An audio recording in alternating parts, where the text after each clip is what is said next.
Umefika mfalme? Hivi kweli ni wewe? Ndiyo, ni mimi. Mfalme, unaonekana vizuri kweli, nimefarijika. Mfalme akasema, unaonekana dhaifu, naweza kukuambia ulichopitia. Mtukufu, ni kwa nini uliacha ujumbe ndani ya boksi la Wolsongdank? Je, ulikuwa ukijua kwamba mimi ndiye ili Wolsong? Mtu aliyetuma ujumbe ndani ya Wolsongdank alikuwa ni mimi. Kumbe ni wewe Prince ya Myong. Mfalme akasema, tangu kitambo nimekuwa nikijua kuwa uliishi maisha mara mbili chini ya jina la Ilseong. Kwenye sherehe ya kutia muhuri miaka 20 iliyopita na hata baada ya ibada ya mvua umekuwa ukitafuta nafasi na muda kwa ajili ya kulipiza kisasi. Hilo nilikuwa nikilijua, na hata mpelelezi aliyepoteza maisha aliwahi kuniambia. Haramu akauliza, sasa ni kwa nini ukaamua kuniacha baada ya kuyajua yote hayo? Mfalme akasema, huu ni wakati wa mimi kuwa msafi. Baada ya baba yangu kupita, nilihangaika sana kutokana na ukame wa muda mrefu ambao ulitokea kwenye taifa hili, na pia sikujua baba yangu kama aliamuru baba yako auawe. Haramu akauliza, nawezaje kuamini hayo unayoyasema? Siku ambayo baba yako alikufa, mpelelezi alikuwepo pale na alinitaarifu kwa Seongjin amekufa. Pia aliyehusika kufanya hivyo ni Mawang.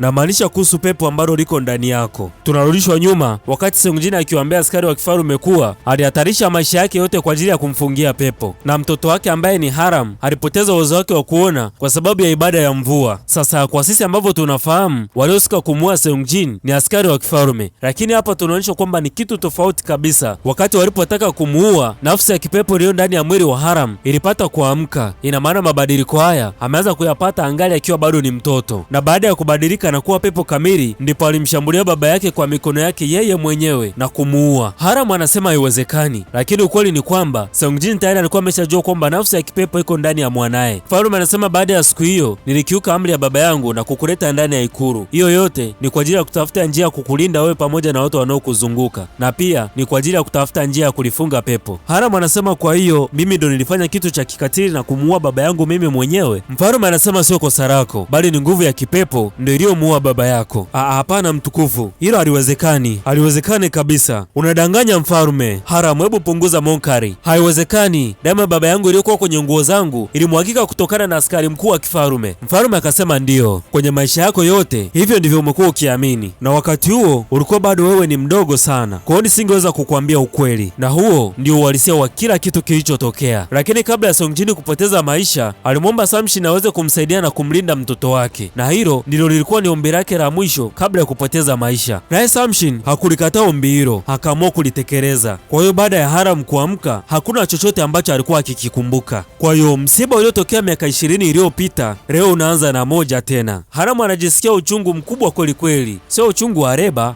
Haya ni maumivu na hisia ambazo ziko ndani yake. Mfalme akasema, hii ni kwa sababu ya laana ambayo hatuwezi kuirudisha nyuma, lakini nitahakikisha narejesha heshima ya familia yako kwa maisha yangu yote. Akaushika mkono wa Haram na kumnyanyua, kumaanisha kuwa yeye hana kinyongo chochote na yeye. Kisha akasema, kwa kuwa ninaishi nitapambana na pepo lile na nitahakikisha alitokee jambo kama hilo tena na kuahidi. Naye Grand Prince ya Myong akasema, nakupa pole sana kwa yote ambayo yalitokea kwa baba yako, na yote sio makosa yako. Mfalme akaamua kumtia moyo na kumhakikishia kuwa yuko sambamba na yeye. Karibu kuitazama episodi ya 15 ya Red Lovers of the Sky, na mimi ni storyteller wako Harikemi Kestana. Tunaanza kwa kumwona Cheonki akiwa anachanganya miguu, yaani anapiga mbio ile mbaya mbovu. Anasema, hapana, muda unatakiwa uendelee kuwepo, ni kwa sababu Grand Prince Juyang ananitaka mimi. Huku watu ndo wanasali sala zao za mwisho. Anionge anasema, mtukufu, inaonekana mchoraji Cheonki hawezi kuja. Juyang akatoa amri majukumu yaanze kutekelezwa. Akachomoka mwamba mmoja na bonge la upanga kwa ajili ya kutekeleza kazi hiyo ambayo ameamuriwa na Grand Prince Juyang. Na kazi hiyo unajua ni ipi? Sio kingine, ni kukata vichwa vyao. Mtu mwenyewe ana mashauzi mengi kweli kweli. Sio mashauzi, ana mbombo nyingi kweli kweli. Headmaster Chan aliona zaga hili hapa shingoni. Leo hana uhakika wa kuondoka na roho yake. Wakati shingo ndo inaenda kuondolewa, wanasikia mtu akisema, hapana, hapana, acheni, Cheonki ameshafika. Mtukufu, tafadhali acha. Nilijua tu hutotaka kukata tamaa. Kwa nini unafanya haya? Waache waondoke. Kwa nini unanifanya niendelee kuwa na hasira? Umemuua baba yangu. Hivi ni watu wangapi ambao utaendelea kuwaua? Baba yako alikufa ni kwa sababu ulikimbia, na kama leo watu wote hawa wakifa pia itakuwa ni kwa sababu yako. Unatakiwa kuangalia kwa umakini kile kitakachotokea ikiwa utakiuka amri yangu. Kwa mara nyingine tena amri ikatolewa, vichwa vianze kukatwa. Wewe mpuuzi, wewe sio binadamu kabisa, hauziogopi hata mbingu. Juyang akasema, mimi ndo mbingu zenyewe. Panga ndoro linashuka kwa ajili ya kuondoka na roho ya mtu. Hacha, mfalme ameamuru iwe hivyo mara moja. Kila mmoja anauliza ni vipi tena? Mfalme mwenyewe kaamua kuja, na hayuko peke yake, yuko na Grand Prince ya Myong pamoja na Haram. Baba, mfalme kwanza akamcheki, kisha akamuuliza, unathubutuje kufanya hivi? We mjinga, ni lazima uyajue makosa yako. Juyange aseme nini sasa? Ni kubaki kimya tu. Mfalme akasema watu wote waachiliwe na usafi uzingatiwe. Sawa mtukufu. Chongqing anageuka kumwangalia yule anayempenda, ndo huyo hapo mbele yake. Mfalme akasema, Grand Prince Juyang, nataka nikuone ikulu mara moja. Umeisikia amri? Fanya kama mfalme anavyosema. Kisha akaondoka yeye pamoja na askari wake. Timu nzima ya chuo cha Beingyu hayamini kilichotokea. Ina maana usingekuwa ujio wa mfalme, watu wote wangekuwa ni bucha, yani marehemu. Kionjudeki anauliza, vipi, we ni mzima? Na je, umekura? Ndio, mimi ni mzima. Nyote mngekufa ujue. Mimi Mungu amenijalia kuishi maisha marefu. Chojong akauliza, ni kwa nini umekuja hapa? Na wakati unajua dhahiri kwamba asingeweza kutua hata kama usingekuja. Chojong akasema, msimsikilize huyo, lakini mimi nashukuru sana. Poleni kwa matatizo. Haram akasema, nimefurahi kuona nyote mko salama. Asante mkuu. Hapana, umetarisha maisha yako kwa ajili ya kuwasaidia ndugu zako. Headmaster Choi akauliza, ni kipi ambacho kimetokea kwa Hongeoni? Haram akasema, wakati tulipokuwa tukijaribu kutoroka kwa Grand Prince Juyang, kwa bahati mbaya alishambuliwa, lakini baada ya muda mchache alipoteza maisha. Wote wanashangaa kusikia habari hizi kwamba Hongeoni amepoteza maisha. Ni kwa sababu walimzoea. Majira ya usiku wakati Chongqing ametulia, ni mtu mwenye mawazo sana. Anakumbuka tukio zima lilivyokuwa mpaka Grand Prince Juyang alipomshambulia Hongeoni ambaye ni baba yake. Na pia anakumbuka alimwambia kuwa ikiwa ndugu zako wote watakufa, hiyo yote itakuwa ni kwa sababu yako pia. Na bado anayakumbuka maneno ya mwisho aliyoambiwa na baba yake. Muda mchache Haram akawa amefika. Mbona ujarara? Basi akaamua kukaa naye ili kumpa kampani angalau apige stori 2-3. Chongqing akasema, baba yangu amekufa kwa sababu yangu. Naye Haram akasema, baba yangu alikufa kipindi nilipokuwa na umri wa miaka 10 tu. Nilifikiri kuwa ni mfalme ndiye aliyetoa amri ya kumuua. Kwa hiyo niliapa kufanya hivyo hivyo kwa waliomuua baba yangu. Pia kwa miaka mingi nimekuwa nikijiandaa kulipa kisasi kama Lee Wolseong.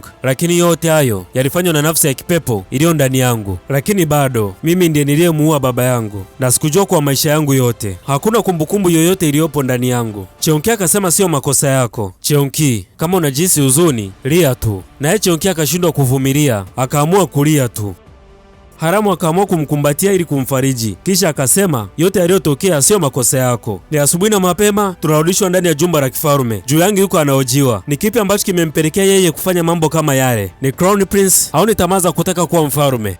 Nijibu, lazima umehatarisha maisha yako ulipopanga hili jambo. Nilipokuwa nimelala kwenye mlango wa kifo, ulikiuka amri yangu. Nikiwa kama baba yako na nikiwa kama mfalme wako, siwezi kukusamehe. Pia nitakupa adhabu inayokufaa. Juyang alichokifanya, akaamua kumwonyesha mfalme hali alionayo kwenye kifua chake. Kisha akasema, unaniona? Ni miaka 10 imepita tangu Gyeongjeon ilipoungua na moto, na nilipata kovu hili pepo lilipotaka kuingia ndani ya mwili wangu. Mwanzo lilianzia kwenye kiuno na taratibu linazidi kuenea. Kama nisipokuwa na pepo, mwili wangu wote utaangamia na taratibu nitakufa. Sasa kwa nini kuniambia yote hayo mapema? Juyang akauliza, kwani ingeleta tofauti gani hata kama ningekuambia? Kwa sababu kitu unachokijali wewe ni kumtia pepo muhuri, au nimekosea?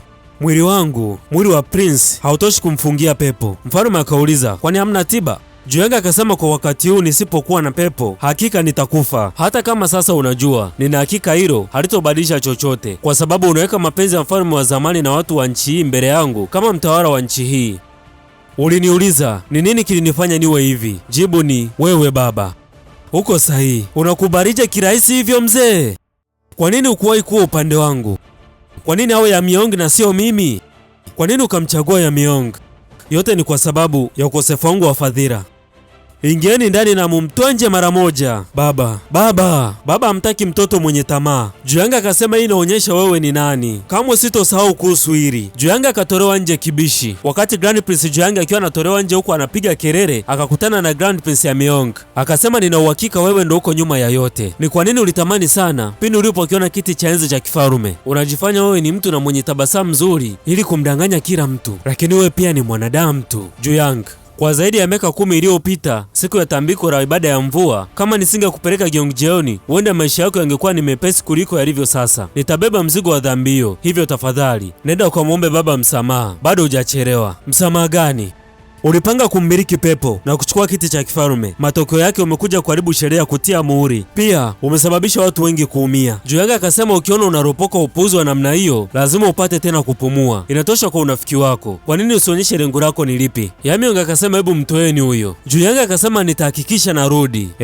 Mwisho wa ubaya ni fedhea.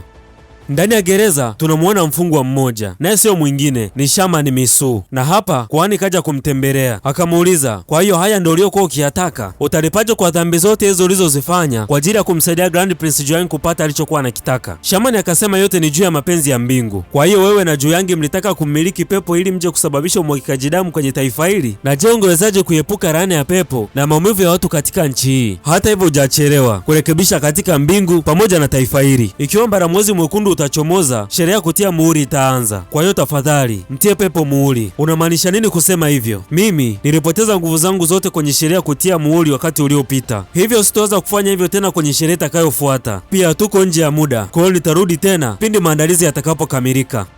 Kwa hiyo hapa ndipo baba yako alipozikwa? Ndiyo. Hii ndo sehemu ya familia ya Ha inapofanya mazishi ya ndugu zao. Kwa hiyo na mazishi ya baba yangu yalifanyika hapa pia. Cheonkia akauliza, sasa ni kwa nini iwe sehemu ya bahari na sio nje? Haramu akasema ni kwa sababu wazawa wote wa familia yetu wanakuwa na nguvu ya maji. Nguvu ya maji? Ndiyo, hiyo ndo sababu ya mimi kuchaguliwa kufanya ibada ya mvua, lakini sikupaswa kusema hivyo. Hebu angalia kwa umakini jinsi miamba na mazingira ya sehemu hii yanavyoonekana. Oh, ni kweli, naona. Basi tuanze mazishi sasa. Cheonkira ameleta majivu ya mwili wa baba yake kwa ajili ya kuyafanyia mazishi. Anakumbuka mambo mengi sana na nyakati nyingi sana ambazo amezipitia akiwa pamoja na baba yake ambaye ni Hongyeoni. Sema kweli ni maumivu sana mtoto kumzika mzazi wake, lakini pia ni maumivu zaidi mzazi kumzika mtoto wake. Baba, kweli baba, sikuweza kufanya kila kitu wakati wote ambao ulikuwa na mimi, lakini nitaweza kurekebisha yote wakati ambao tutakutana tena.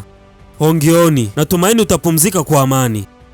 Je, unajisikia vizuri kwa sasa? Ndiyo, siku ya jana sikufikiri kama ningeweza kufanya kitu chochote, lakini kwa sasa nahisi nitaipata amani hivi karibuni. Tafadhali pokea hii, kwani hii si ndio ile pete ya kimiungu? Haramu akasema mama yake alishikilia pete hiyo mpaka alipofariki, kwa hiyo upo tayari kuichukua? Cheonki kwanza akafikiria, kisha akasema ndiyo. Haramu akaamua kuimvalisha kwa mikono yake mwenyewe, kisha akasema kuanzia sasa kila ninapokuwa hatarini nishike mkono kama hivi, haijalishi ni mvua au baridi, nitakuwa upande wako. Kwa hiyo unaniahidi? Haramu akamkumbatia, kwani si ni mtu na mpenzi wake bana? Kwa hiyo hii ndio nyumba yenu ya zamani? Ndiyo, hapa ndipo nimekulia. Mungu wangu mkuu, kumbe uko hapa mkuu. Sio chakula kingi, lakini tafadhali furahia. Asante. Usiku wa leo tutarara hapa, halafu kesho tutaamka na kurudi mji mkuu. Sawa. Baada ya kushiba, Cheonki akawa amepitiwa na usingizi. Haramu anasema, Cheonki, maisha yangu hadi sasa hayana maana yoyote. Nilitaka nisonge mbele kwa ajili ya kulipiza kisasi changu, lakini mwisho wake nimegundua kwamba baba yangu aliuawa na mimi mwenyewe nikiwa sina fahamu, hata kama ni yule pepo aliyekuwa ndani yangu, lakini sitoweza kujisamehe. Ghafla macho ya Haramu yakabadilika, na hapo hapo akaanza kujihisi vibaya. Kuangalia mkono wake, ina maana tayari nafsi ya kipepo imeshaamka. Hapo hapo ikataka kumshambulia Cheonki, lakini kumbuka ana ile pete ya kimiungu ambayo tayari ni ulinzi kwake. Haramu anajitahidi kupingana nayo kwa nguvu zake zote, mwisho akaliepuka baraa. Kwa hali ya uoga akanyanyuka na kutoka nje, lakini hapa tunaona kuna alama za makucha zimebaki ukutani. Nafsi ya kipepo inasema, macho yangu nitayarudisha bila kujali kitu chochote. Kwanza akakaa chini ili kutuliza wenge, huku akiwa anaugulia maumivu makali kwenye sehemu yake ya kifua. Baba, ni kipi ambacho napaswa kukifanya? Mwisho nilikuwa niko tayari kuacha kila kitu kiende kwenye maisha yangu. Sasa ni kipi ambacho napaswa kukifanya kwenye dunia, hasa kile ambacho kipo ndani yangu? Sisi kama tungekuwa tunaweza, tungemshauri angalau aende hata kwa Mamposa ajaribu kukanyaga maji na mafuta ya upako, pengine angekombolewa. Majira ya asubuhi Cheonki anapoamka hamuoni Haramu. Kwenye kuangaza angaza anashangaa kuona alama za mikwaruzo kwenye ukuta. Anabaki akijiuliza, ina maana nafsi ya kipepo ilijaribu tena kuamka? Akaamua kutoka nje ili kwenda kumtafuta, lakini akashakutana na mzee huyu ambaye aliwapokea usiku. Haramu mwenyewe yuko sehemu hii, sijui ni kipi ambacho kimemleta. Akasema, Cheonki, nisamehe, nimeondoka bila wewe na nafsi ya kipepo bado inakuandama. Nitahakikisha natafuta kila njia ili tuwe pamoja bila matatizo ya aina yoyote kutokea kwako. Haramu, usibebe mzigo wote peke yako, nitatafuta namna itakayoweza kutusaidia sisi sote, na haidi nitauchora tena mchoro wa kifalme na kumtia muhuri pepo. We msumbufu. Mambo zenu, mzee wa kukunja uso pamoja na mzee wa kero. Uko sawa? Mbona kama unaonekana ujara? Hapana, niko sawa. Vipi, mnaenda Gowawoni? Ndio. Basi sawa, nisubirieni dakika chache. Mansu anasema vitabu hivi vina taarifa zote kuhusu mapepo pamoja na taarifa zingine zilizokusanywa ndani ya Wolsongdang mpaka sasa. Pia Mayang ameamua kuachana na Wolsongdang, uendelea kutafuta taarifa nyingine, lakini tangu tumekuwa hapa nahisi Moyange atakuja muda wowote kuanzia sasa. Haramu akasema sitokubali kifo chake kibaki ndani ya mishipa yangu. Mfarume anasema siwezi kuamini kama mchoro wa kifaru umeweza kuchanika. Na je, maandalizi ya sherehe ijayo ya kutia muhuri itakuwaje? Baba, mimi napaswa kulaumiwa? Hapana, najua vyema kuwa umefanya kila kitu kwa ubora, na pia ni kwa sababu muda wangu umeenda. Matamanio yangu makubwa ni kuona pepo linatiwa muhuri kabla ya pumzi yangu ya mwisho haijakata. Je, utalipokea ombi langu? Baba, nitafanya kama unavyotaka kwa gharama yoyote. Ikiwa tutafanikiwa kumtia pepo muhuri, hata Juyang naamini atakubali kushindwa kwenye mpango wake. Mfalme akasema kundi linalomsapoti Grand Prince Juyang linazidi kuwa kubwa, kwa hiyo lazima ufanye haraka ili kukamilisha sherehe ya kutia muhuri. Ndiyo baba, nimekuelewa. Mpaka sasa hivi Chongqing bado anajiuliza ni kwa nini picha ya kifaru ilichanika, na wakati kiongozi wa ibada alisema picha inaweza kutumika kwenye sherehe ya kutia muhuri. Swali ni je, ni kitu gani ambacho kilikosa? Wakati akiwa bado anajiuliza ni kipi ambacho hakukifanya, anasikia sauti ikimuita. Kugeuka nyuma, nafikiri mnajua huyu ni nani. Sio mwingine, ni Wacha. Akamwambia niko hapa kufanya makubaliano, naweza kukuuliza swali? Wacha akauliza bado hauko tayari kihisia? Ni kwa nini mchoro wa kifaru niliyouchora ulichanika? Ni kwa sababu haukufanya makubaliano na mimi. Ikiwa utachora mchoro wa kimiungu bila kufanya makubaliano na mimi, mchoro wako unakuwa haujakamilika. Lakini ikiwa utafanya makubaliano na mimi, nguvu yangu itaingia kwenye mchoro wako na utaona picha kamili yenye nguvu za kimiungu. Kwa hiyo namaanisha siwezi kukamilisha mchoro wa kifaru pasipo kufanya makubaliano na wewe. Uko sahihi. Mchoraji aliyepita aliweza kuchora mchoro wa kimiungu na kumtia pepo muhuri ni kwa sababu alifanya makubaliano na mimi. Chongqing akarudishwa nyuma ili aweze kuona tukio zima jinsi lilivyokuwa, na ni kweli akamwona baba yake Ongioni jinsi alivyokuwa akiuchora mchoro ule wa kifarume. Akasema kumbe ulifanikiwa kukamilisha mchoro huo baada ya kufanya makubaliano. Wacha kwanza akamwangalia binti, kisha akasema naona mawanga aliweza kukuumiza. Je, kweli utaweza kuchora? Ndiyo, naweza. Hapana, uwezi. Je, uko tayari kuponywa mkono wako na uchore? Ndiyo.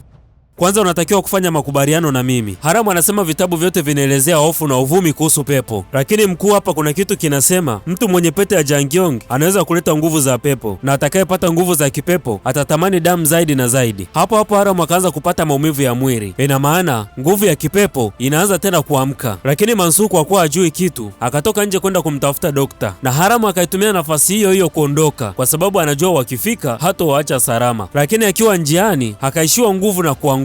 Licha ya yote hayo, nguvu ya kipepo bado haitaki kumwacha, inamwangaisha kweli kweli. Mwisho akatulia. Chongqing akiwa na Grand Prince ya Myong anashangaa kumwona mchora mizimu akiwa amekuja hapa, kwani akasema huyu ni mtoto wa Kan Yong-guk ambaye pia alishiriki kuchora mchoro uliopita. Siku chache zilizopita, Wacha alitembelea sehemu takatifu. Alikuja kutuambia kuwa sherehe ya kutia muhuri ni nafasi ya mwisho. Kwa hiyo nayo yasema ni kweli? Ndiyo. Pia alisema ili kukamilisha mchoro kabla ya sherehe ya kutia muhuri, wachoraji wawili wanatakiwa kushirikiana ili kukamilisha mchoro huo. Pia aliniambia kuhusu utambulisho wa Sim Dae-yu ambaye ni mchora mizuka, kisha akaondoka. Yanayosema ni kweli? Ndiyo, baba yangu alikuwa ni Kan Yong-guk. Pia niliachwa kwenye hekalu nilipokuwa mdogo na nilikuwa na kumbukumbu kutoka kwa baba yangu. Kwani akasema nyewe wachoraji mnatakiwa kunisikiliza kwa umakini. Kama ilivyokuwa kwenye sherehe ya miaka 20 iliyopita, mnapaswa kukamilisha kwa pamoja mchoro huo wa kifarume. Na kwa kuwa roho ya pepo yule bado yuko kwenye mkono wa Chongqing, anapaswa kuanza kuchora mchoro huo siku ya sherehe. Anatakiwa kukamilisha siku ya sherehe. Kwa mujibu na maelezo ya Wacha, nilisikia kuwa siku ya sherehe ya kutia muhuri inabidi mchoro uanze kuchorwa na umalizike siku hiyo hiyo. Myong pamoja na Chongqing wanaona hii tayari ni noma. Chongqing akasema, mtukufu, nitajaribu, naweza kufanya hivyo. Una uhakika gani kuwa utaweza? Ni kwa sababu nimefanya makubaliano na Wacha. Nini? Ni kitu gani ulichokifanya? Halafu ulitakiwa kufanya makubaliano na mimi kwanza. Chongqing anakumbuka kabla hajafanya makubaliano na Wacha alianza kumuuliza, je, ikiwa nitakamilisha mchoro nitakufa au nitakuwa kichaa? Wacha naye alisema chukua maisha yako, bali nitachukua mchoro. Na baada ya kujifikiria kwa muda, ndipo akakubali kufanya makubaliano na Wacha. Kwa hiyo kwa sasa Chongqing ana uwezo wa kuchora picha yenye nguvu za kimiungu ulio kamili, lakini aliambiwa baada ya kukamilisha mchoro huo hataweza tena kuchora maisha yake yote. Akasema ikiwa nisipoingia makubaliano na Wacha, mchoro wa kimiungu hautaweza kuwa na nguvu kamili ya kimiungu. Pia nilisikia Wacha hachukui maisha ya binadamu na wala hasababishi mtu kuwa kichaa, na hicho ndo kitu ambacho nataka kukiamini kwa sasa. Haramu ndo anazinduka sasa hivi tangu alipopoteza fahamu, na anashangaa kujikuta amevaa pete hii ya kimiungu. Kwa nini unakuwa mdadisi mzee kutoka kwenye gereza lenye mawe? Nawezaje kukuona?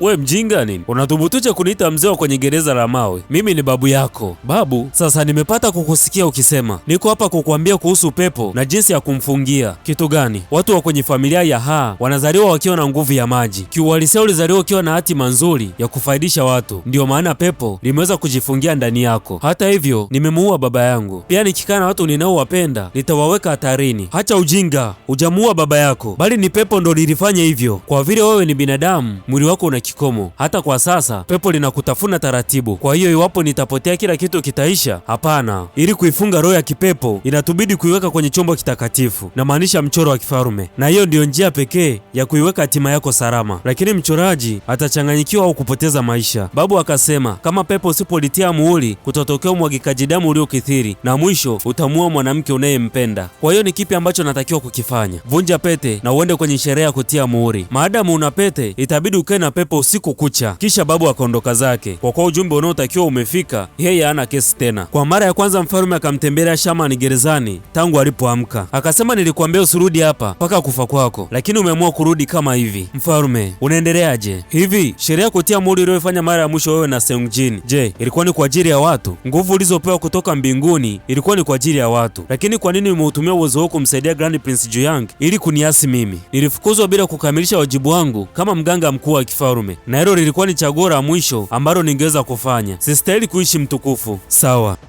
Sasa njia pekee iliyobaki kwa ajili ya kusafisha dhambi zako ni kumtia pepo muhuri kwenye picha ya kifalme, na hii ni amri yangu ya mwisho kwa mtu ambaye aliwahi kuwa mganga mkuu wa kifalme. Sawa mtukufu, nitatumia nguvu zangu zote nilizonazo kuhakikisha swala hilo linakamilika.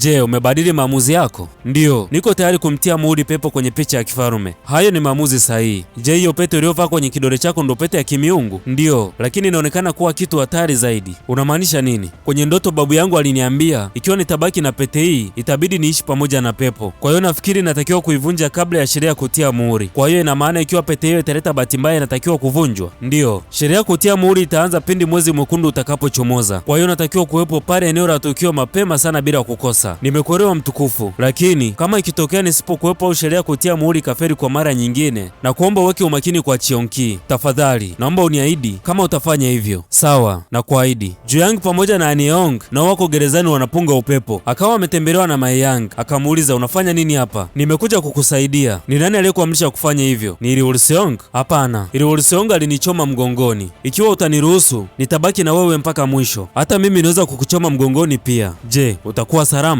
Utagundua tu, lakini nguvu iliyo nyuma yangu ina historia ndefu kuliko unavyofikiria. Tafadhali nakuomba usinikatae. Ni kitu gani unachokitaka kutoka kwangu? Unatakiwa kukichukua kiti cha enzi, na hicho ndio kitu ambacho nakitaka. Nataka unionyeshe ulivyodhamiria kabla sijaamua. Mayanga akatoa kisu kidogo na kujikata sehemu ya mkono wake, kisha anakuiacha imwagike chini ya ardhi. Ina maana hichi ni kiapo ambacho amekiweka baina yake yeye pamoja na Grand Prince Juyang. Haramu anakumbuka maneno aliyoambiwa na babu yake kuwa anatakiwa kuivunja pete na kwenda kwenye sherehe kutia muhuri. Tofauti na hapo, ikiwa ataendelea kubaki na pete hiyo, ina maana atatakiwa kukubali kuishi na pepo maisha yake yote. Basi bana, akaamua kuyafuata yale ambayo anayafikiria ndani ya moyo wake. Akaitoa pete kidoleni, kisha akaokota jiwe, na bila kupoteza muda hapo hapo akaanza kuibonda, na hatimaye tunaona pete imeweza kuvunjika. Wakati akiwa na vitupa vipande vya pete hiyo, anasikia sauti ya babu yake ikiwa inampongeza na inamwambia awe makini. Pia ni lazima ailinde familia ya Ha. Najua pengine unaweza kuwa uelewi tunaposema familia ya Ha, yaani neno Ha linamaanisha ukoo. Mfano, baba yake Haram anaitwa Ha Seongjin na Haram anaanza na Ha, kwa hiyo ndio inakuja kukamilisha maana ya neno Ha. Baada ya Haram kumaliza kuivunja pete, ghafla akaanza kujihisi maumivu, na kwa Shamani akawa amehisi jambo. Inaonekana mfalme ameamua kumtoa gerezani ili aweze kukamilisha kazi aliyomwambia aifanye. Mtukufu, sisikii tena nguvu ya maji. Kwa hiyo namaanisha kuna kitu kimetokea kwa Haram. Tufanye nini sasa? Nina uhakika Haram atakuja kwenye sherehe ya kutia muhuri, kwa hiyo endelea kufanya maandalizi kwa ajili ya kumtia pepo muhuri. Sawa mtukufu. Mtukufu, mbaramozi mwekundu tayari unaimulika anga, lakini mpaka sasa Haram bado hajaonekana. Nini? Bado hajaonekana? Baada ya muda maandalizi ya sherehe ya kutia muhuri tunaona ndo yanaelekea kuanza, na Samchin pamoja na Horyung na wako pembeni wanasikilizia. Pia mbaramozi mwekundu ndo huo kama tunavyouona. Cheonkia anaema kweli kweli, anapoangalia kwenye kidole chake anashangaa kutokuiona pete. Haram mwenyewe ndo tunamwona maporini akiwa yuko anahangaika. Na hapa tunakamilisha episodi ya 15. Tukutane episodi ya 16 ambayo ndio itakayokuwa final episode. Je, unafikiri watafanikiwa kumtia pepo muhuri kwenye picha ya kifalme? Na je, vipi kuhusu muungano wa Grand Prince Juyang pamoja na Maeyang? Mimi sina la ziada. Tukutane episodi ijayo. Bye bye.